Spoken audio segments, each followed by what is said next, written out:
Olá, eu sou Maria Lucia e está no ar o programa Poesia de Corpo Inteiro, uma roda de conversa sobre vida, arte e literatura, aqui pela TV Encontro das Águas, inédito, e também no meu canal no YouTube. E se você ainda não segue a gente, siga as nossas redes sociais, se inscreve no canal, curta e compartilha esse vídeo. E hoje eu trago aqui 3 artistas amazônidas, a cantora e pesquisadora amazonense Karine Aguiar. Olá. Seja muito bem-vinda, Karine. Obrigada, Luci. A escritora amazonense Leila Plácido. Olá, boa tarde. Muito obrigada. E a artista visual Adna Abreu. Seja bem-vinda, Adna. Olá, gente. E aqui a protagonista é a palavra e eu vou pedir para cada uma de vocês trazerem uma palavra aqui para essa roda. Karine, pode começar? Opa, eu trouxe um fragmento de um livro que eu gosto muito, que eu conheci logo que eu comecei a fazer meu doutorado lá em São Paulo, de um autor chamado Sérgio Vaz.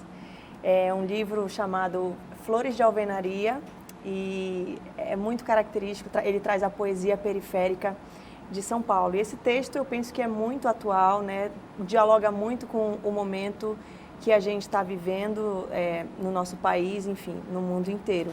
Chama-se Oração de um Vira-Lata.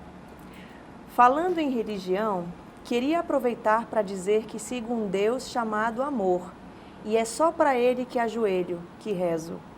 E este Deus que habita meu coração só me ilumina quando amo outras pessoas, quando amo o que faço.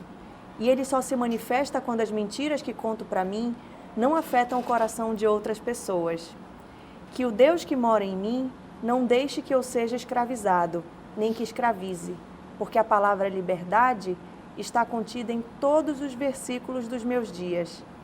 Para recitá-la em forma de poema, não de sermão de montanhas inacessíveis, mas em forma de riso, que aquece a poesia do povo que tem fé no amanhã. O Deus Todo-Poderoso chamado amor faz com que o sal de minhas lágrimas transforme-se em calos nas mãos, para que eu nunca esqueça que nada cai do céu, que minhas derrotas e vitórias também nascem dele, e que o medo de lutar é um inferno com 1000 areias movediças em que o covarde se atola. O amor que está em você e em mim não sabe o que faz. Por isso muitas vezes é crucificado. Por isso não deve ser seguido. Quem ama, erra. Quem segue o amor sabe que o milagre não está na vida, mas na coragem de viver. Quem acredita no amor, reencarna todos os dias no paraíso. Amém. De Sérgio Vaz. Obrigada, não conhecia. Lindo, né? Lindo. Leila, sua palavra. Então, eu ia ler o poema do meu último livro, do Apenas uma Canoa nas Noites de Verão. Mas eu lembrei, então, que eu tenho um poema justamente para esse atual momento que a gente está vivendo. E aí, pegando a deixa, vamos lá. Não tem título, gente, não tem um nomezinho. Quando o sombrio nos atingiu, ao contrário do que queriam, não foi o mal que nos sorriu, diabólico. Isso não. A empatia nos abriu os braços e a solidariedade nos abraçou, como águas calmas de um rio, limpando a frustração e a dor, transformando o dissabor do medo em esperança renovada, alimentando a alma com amor. Não foi o mal que nos enlaçou, isso não. Foi o laço da fé em dias melhores, que nos atou ao amor. Ancoramos no bem então, para o horror dos algozes. Obrigada. Legal. Adna. Então, eu escolhi aqui um texto, né, inspirado em algumas vivências que eu tenho tido na floresta amazônica, né? Então, eu vou falar uma das publicações que eu fiz esses dias, né? Gelada e corrente, água fria e viva, cheiro de buriti em beira, sim, é vida entre folhas verdes e caídas. Libélulas dançam como crianças no palquinho da escola. As aranhas estão ali, costurando e contando histórias. Formigas seguem a trilha e os raios de sol refletem uma alma líquida, que iluminam meus olhos e que agora deslizam aos teus. Que lindo, Adna. Adna, como que a poesia, a literatura surgiu na tua vida? Olha, a primeira vez que a poesia chegou a mim foi num momento bem difícil. Eu acho que eu era bem novinha e eu tinha um problema muito sério de leitura. Muito sério. Eu tive uma alfabetização um pouco complicada e a minha leitura era bem difícil. E isso me atrapalhava muito na escola. E a partir desse momento, eu fiquei uma criança muito retraída na escola. E aí, de alguma forma, a escrita, ainda que um pouco errada, ainda me salvava. Então, eu ainda tenho, minha mãe guardou um livrinho, capa amarela, que eu escrevi os textos em forma de poesia. Eu não sabia bem o que era uma poesia, mas eu tinha pequenos textos, né, ali. E ali eu colocava todas as minhas frustrações, ansiedades, tristezas, como criança. E a partir de um dia que a minha mãe estava vendo minhas coisas e achou o livrinho, ela ficou desesperada, claro, né? Era uma escrita triste, mas de alguma forma ela levou isso para uma professora e a professora recebeu isso com uma forma positiva. E aí eu fui me inserindo na leitura dos livros mais. Minha mãe, enquanto costurava, eu estava lendo lá, né, em voz alta. Então, assim, foi um caminho difícil, mas que me levou, até hoje me leva, né, nesse caminho das palavras. E as palavras, como vieram para você? Por meio da música, eu imagino, né? Primeiro, Karine, ou não? Então, quando eu tinha mais ou menos uns 4 anos, foi quando eu fui à escola, né? Pela primeira vez. E eu lembro que eu tinha uma ansiedade muito grande já de aprender a ler e a escrever, porque eu sempre fui uma pessoa muito curiosa. Eu queria decifrar o mundo, né? Ao meu redor. E eu me envolvi com a poesia muito cedo. Antes de descobrir que eu podia cantar, eu escrevia. Eu gostava muito de escrever. Eu lembro que eu cheguei a vencer um concurso de redação na escola, quando eu tinha 11 anos de idade, mais ou menos. Eu estava na 5ª série, né? Naquele tempo era a 5ª série do ginásio, né? E aí depois eu cheguei até a publicar uma poesia em um livro eu lembro que era um projeto de poetas emergentes. Eu não sei se a minha mãe ainda tem esse livro. E eu escrevi sobre a Amazônia. Eu lembro que o nome do poema era Amazônia Pede Paz, mas eu só lembro disso. A gente participou até do Festival de Música, né, da título. Cefet. Sim, você ganhou melhor letra, eu acho. Sim, aí assim, é muito interessante porque bem no início da minha carreira, eu compunha, escrevia músicas e tudo. Bom, a gente se conhece já há muito tempo, né? Só que conforme eu fui estudando mais a questão técnica da voz e me envolvi com ópera, eu parei de escrever. E aí, assim, já de uns anos para cá, desde o Organic, né, do meu 2º álbum, eu voltei a escrever, até por uma necessidade de produção mesmo. O produtor, na época que trabalhou comigo, ele pediu para eu fazer versão em português de 2 temas de standards de jazz, e aí a gente fez assim, na velocidade da luz, né? E agora eu me considero uma compositora tardia. E você, Leila, como é que começou a literatura na sua vida? Por incrível que pareça, começou com Turma da Mônica. Muito cedo. Eu acho engraçado assim que quando eu converso com as pessoas, muitas não têm lembranças assim de 2 anos, 3 anos, e eu tenho, eu não sei como, mas eu tenho. Aí eu chego a perguntar às vezes dos meus pais, isso aconteceu? Aconteceu. Eles lembram, ainda bem, porque senão eu ia ficar pensando que era alguma coisa normal, além do que eu já sou. E aí começou com os quadrinhos da Turma da Mônica. Minha mãe e meu pai começaram a me ensinar, eu comecei a ler realmente depois de 1 ano e pouco, comecei a ler bem cedo. Passei para os clássicos, né, que eram editados do Monteiro Lobato. Li as Renações de Darizinho, mas por poemas, por poesia, eu me apaixonei na adolescência.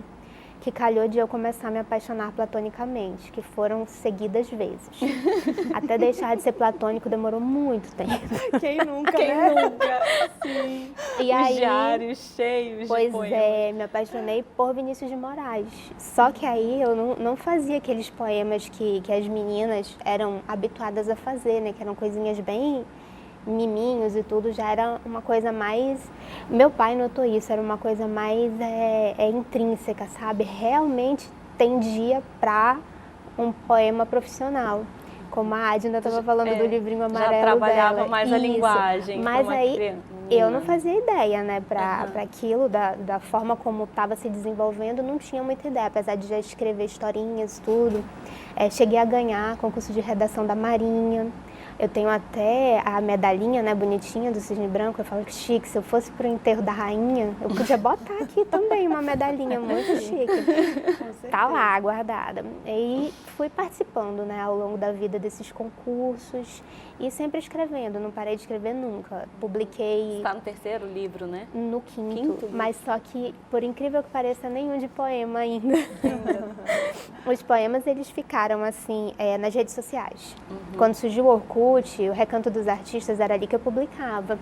Me tornei conhecida por conta dos poemas, mas ainda não publiquei efetivamente nenhum de poema. Tem previsão de publicar? Ano que vem. Que Eu já legal. tenho um pronto, já está nas mãos dos leitores betas, que são meus amigos. Leitores betas, você fala, né? Eu tenho leitores betas, mas são todos meus amigos. E a Amazônia está presente na obra de vocês. Karine, como é que é esse teu contato? Como é que a floresta inspira a tua música e você se alimenta disso? Bom, o meu contato mais recente, mais profundo com a Amazônia, ele tem acontecido através da pesquisa. Né? A gente falando de edições de livros, eu editei 2 livros junto com o Igor Sonier, que é meu companheiro de vida e de música, né? Não são livros de poesia, são livros de educação musical. Tambores da Amazônia, Ritmos Musicais do Norte do Brasil e Amazon Drumming. Né? São livros que falam que ensinam as pessoas a tocar os ritmos musicais da Amazônia. Né? Então, esse meu contato com a floresta, ele tem sido muito intenso e muito profundo a partir da pesquisa, né? Eu estou terminando a minha tese de doutorado sobre a relação entre a música e o meio ambiente na manifestação do Gambá de Maués, né? Que é uma manifestação cultural do interior do Amazonas.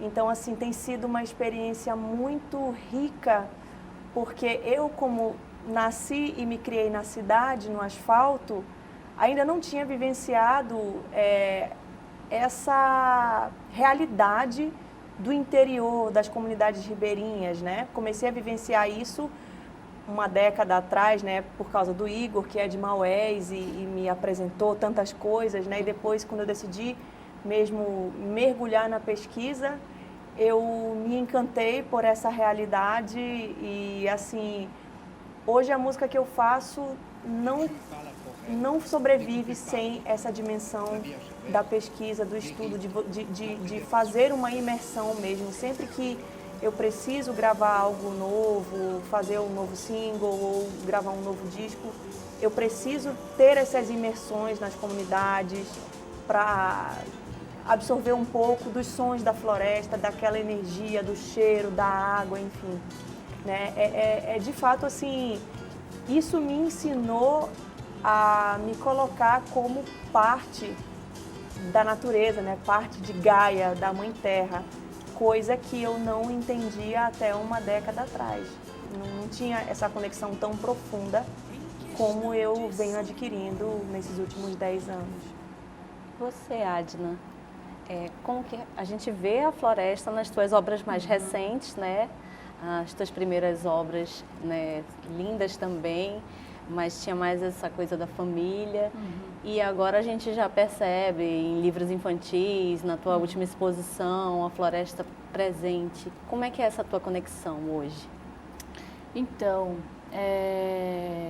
essa conexão com a Amazônia, ela se deve muito à questão do livro, né? O que aconteceu é que eu já, sempre como a Karine, né? Nasci e me criei no asfalto de Manaus. E, claro, tinha as minhas relações com a natureza, num banho de família, né? Uma coisa assim aos finais de semana, mas não era algo que transparecia no meu trabalho. Quando me chegou o contato da Noêmia Kazui, que é uma pesquisadora do INPA, ela me fez notar, através da ciência, a importância da gente preservar e ter a Amazônia, né, em meu papel como artista aqui. Então eu vi essa necessidade e isso me inspirou bastante. Depois disso fiz outros livros com o ISA, né, que é o Instituto Socioambiental, que também foi algo muito pontual na minha vida, né, trabalhar e descobrir os saberes dos Yanomami, por exemplo. Né, e isso foi incorporando isso no meu trabalho, né? Como você falou, antes o meu trabalho era muito voltado para o idoso, né? E era também algo com afeto. E eu sempre falo que nas minhas obras é uma Amazônia que você consegue sentir através dos detalhes, através da palavra, porque sempre eu gosto de que as ilustrações sejam acompanhadas de algum texto, de uma poesia, de alguma frase que dê uma chave na cabeça da pessoa e mexa lá no coração um pouco, sabe? E eu tenho trabalhado também com uma linguagem multissensorial, né, que envolve música, trilhas sonoras com César Lima, com a Ellen Fernandes também, que também soma nesse trabalho que eu fiz ano passado, que é a Amazônia ao Cubo, né, e que também traz de forma, com tecnologia, né, com sensores, uma Amazônia que a gente consiga sentir o cheiro, sentir as cores e também fazer uma interação, né, principalmente com as crianças, que é uma coisa que eu sou apaixonada, que é trazer esse mundo imaginário da criança para uma galeria, para um trabalho, não sei, qualquer tipo de trabalho, né? Eu vou lá, sempre penso na criança, então sempre insiro lupa, sempre insiro palavras pequenininhas, bonequinhos. Né? Então é dessa forma que eu gosto de trabalhar e dessa forma que eu sinto, né, que eu preciso trabalhar. Que é desde a infância mesmo, da criança. É interessante isso que a Adna falou sobre ela gostar de fazer essa interação com a criança, né? Porque quando eu vi a primeira exposição da Adna, acho que tem uns 10 anos mais ou menos, ou quase faz isso. 8 anos. 8, né? Acho que 8, Por aí. Eu me senti criança de novo. Também. Era uma exposição sobre os idosos, né? Mas assim, ela construiu um universo ali dentro foi da Galeria do Largo, né? 2013. Ela construiu aquilo ali tudo, assim, aquele mundo, aquele encantamento que eu me senti criança de novo. Assim, dentro das pinturas, das esculturas, eu dizia, gente, que coisa mais fantástica, mais extraordinária, os passarinhos, né? Aquilo tudo. Olha, Adna, a gente que é adulto, a gente vira então, criança a ideia de é novo justamente essa, quando né, a gente tem acesso ao teu trabalho. E você, Leila, como que a floresta está presente na tua obra? No poema, eu comecei a trabalhar recentemente, mas quando eu comecei a publicar os meus livros, já foi pensando na terra, na nossa terra, aqui no Amazonas, nos nossos costumes, na nossa forma de lidar com o cotidiano, com a nossa própria cultura, porque você nascendo em Manaus, no geral as pessoas acham que uma pessoa do Amazonas que é nascida em Manaus, ela sabe tudo da floresta, ela sabe tudo dos fazeres do caboclo, do ribeirinho, e não é bem assim. Como as meninas falaram, eu nasci em Manaus também, então eu sou muito era habituada a brincar no asfalto. Tinha lá os nossos quintais, que hoje em dia até sinto uma pena tremenda, porque as crianças não têm esse hábito, mas nós éramos de subir em goiabeira, se machucar pegando naquela de espinho que a minha avó tinha, agora fruta-pão. Tinha fruta-pão, minha avó tinha sabe? Assim, você entrava no quintal da minha avó, você se sentia na floresta. Mas ainda assim a gente não tinha essa conexão. Então, eu considero a minha conexão com o nosso povo, com a nossa floresta, com as nossas raízes, bem recente. Não é algo que tenha sido assim... Desse teu último livro, né, que fala da esse canoa, último, né? então, foi um dos que mais, assim, realmente me conectou. Mas eu considero uma evolução do meu trabalho. O primeiro foi o Quase o Fim, que é uma distopia. E eu sempre amei ler distopia. Não sou psicopata nem sociopata, mas eu gosto muito de ler as distopias porque é incrível como aqueles cenários fantásticos, né, que é uma ficção especulativa, mostra pra gente a nossa realidade. Aí algumas pessoas têm o hábito de dizer, mas isso está ali no livro, está no filme. Não está. Está na nossa história. É contado de uma determinada forma ali no livro, mas está intrínseco à nossa história, a história da humanidade. Aí quando eu fiz o Quase, eu pensei no seguinte, por que não fazer algo aqui no Amazonas? E aí a história da Zoé, que o nome dela significa vida, eu fiz questão de deixar isso porque ela enfrenta muita morte ao longo do livro. E ela está fugindo da Cidade Nova, que é de onde eu moro atualmente, para Presidente Figueiredo. Então vai mostrando o cenário da nossa cidade, como seria se Manaus fosse destruída. Ela até pergunta no livro quem em nome de Tupã vai querer soltar uma bomba em Manaus. E no contexto do livro soltam. E aí, depois do Quase, eu passei para os livros infantis. E aí já comecei a colocar mais essa coisa do fantástico, realmente, do imaginário infantil. E o último agora, que foi o da canoa, que assim... fechou essa conexão, porque eu comecei a pesquisar sobre a canoa. Aí eu descobri várias coisas, eu fui atrás, né? O lance da pesquisa, eu adoro fazer antes de escrever. Aí eu, gente, quanto será que tem de idade a última canoa que foi descoberta aqui no Brasil? Gente, datação de carbono, o pessoal fez na canoa, que acharam tem milhares não, mentira, tem alguns anos antes da descoberta do Brasil. Lá para o Sudeste, eu acho, se eu não estou enganada. E aí eu fico pensando, poxa, por que não fazem algo assim aqui também, né? Não investem mais na pesquisa para a gente descobrir mais sobre essas coisas, expor mais. E pesquisando sobre a canoa, eu quis fazer algo bem relacionado mesmo à floresta. Desde o momento que ela é uma árvore, ela conta a história, a própria canoa conta a história dela, narra a história dela ao longo do livro. Desde que ela é uma árvore, até o momento que ela é tirada das raízes, o tronco, o carinho que o seu Chico, que é quem tira a árvore, tem, porque ao contrário do que se imagina, não é todo mundo que está detonando as florestas. Existem muitas comunidades ribeirinhas que pedem, inclusive, licença, pedem permissão para tirar o tronco de uma árvore. E é, assim, um costume, um hábito lindo, porque trata da sustentabilidade, que muitos acham que não existem isso, mas é sustentável o modo de vida do ribeirinho. E aí eu procurei trabalhar bem isso nesse livro da canoa e foi, assim, para mim apaixonante, realmente começar a ter esse contato com as nossas raízes. Perfeito. E para finalizar, eu quero pedir que cada uma de vocês indique o trabalho de outra artista amazônida que seja referência para vocês e explique por quê. Bom, eu quero indicar aqui o trabalho da minha amiga Ellen Fernandes, que é uma cantora, compositora, educadora musical, empreendedora da música aqui em Manaus, nossa amiga em comum, né, Adna? Eu já ia indicar o nome dela.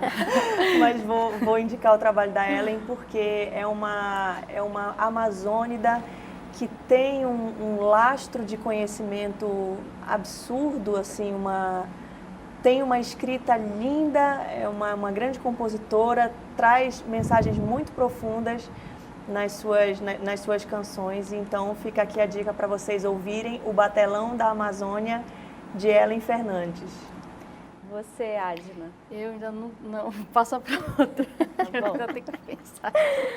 Olha, Leila. é só uma pessoa? É. Tá bom, então, eu ia indicar meu coletivo, que não é meu, é dos meus amigos e meu. Mas dentro desse coletivo, que é o Visagem, eu vou indicar o trabalho do Jean Santos, que é um artista, assim, fenomenal, maravilhoso, que me inspirou, inclusive, a seguir por esse caminho de me conectar realmente com a nossa terra. Ele tem escrito aí, é publicado, na verdade, há bem mais tempo que eu, já tem mais de 10 anos. Uhum. É autor do Rainha de Maio, é autor do último agora, que é o livro do Rio, que está lindo, que é um livro infanto-juvenil também, e conta a história do Ayu, que é um menino que acaba sendo acolhido pelos peixes-bois. Eu não posso contar muito porque senão é spoiler. E ele passa a ser protetor dos peixes-bois. É uma história assim tão linda, tão emocionante, você se apaixona e se emociona demais ao longo das páginas do livro. Mesmo você sendo um adulto e o livro sendo direcionado para criança, você consegue emergir naquele cenário todo que ele descreve, como as meninas estavam falando das obras da Adna. Perfeito. Adna.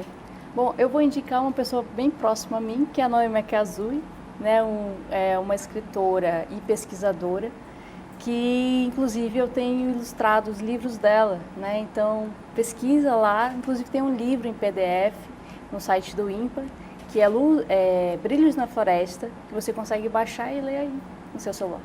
E onde a gente encontra o trabalho de vocês? Pode falar, Karine? Bom, o meu trabalho todo está disponível no www.karineaguiar.com. Você, Leila? O meu está disponível na minha página do Instagram, @sertraleila_. E a partir de lá você pode acessar o meu site pessoal, que é do Milkshake, é bem simplesinho, e pode fazer o download gratuito dos livros que eu já coloquei à disposição por lá. Perfeito. Adna? Bom, eu estou no Instagram também, é Adna Abreu. E também tem um @ da Manarte Galeria, que também você consegue ler alguma coisa sobre o meu trabalho e ver algumas imagens.